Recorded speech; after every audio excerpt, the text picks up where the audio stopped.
Less than a day remains before the deadline given by ISIL to save the lives of these two men, journalist Kenji Goto and self-styled military consultant Haruna Yukawa.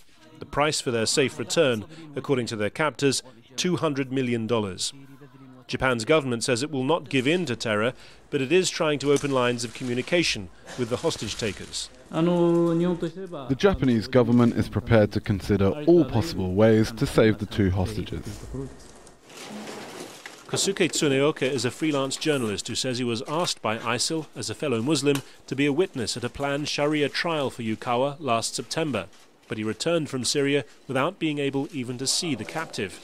He says the government has failed to use his contacts after separate accusations he was trying to help a Japanese student join the armed group. I think the situation is almost hopeless. ISIS has always made sure to kill the people they threaten to kill in the videos.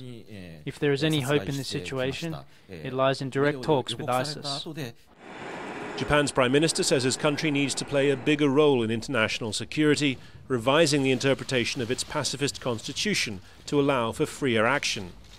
For Shinzo Abe, this international crisis represents a major test here at home of his more muscular foreign policy. For his supporters, this represents the need for Japan to play a bigger part on the world stage. For his detractors, it's a sign of what can happen when you do.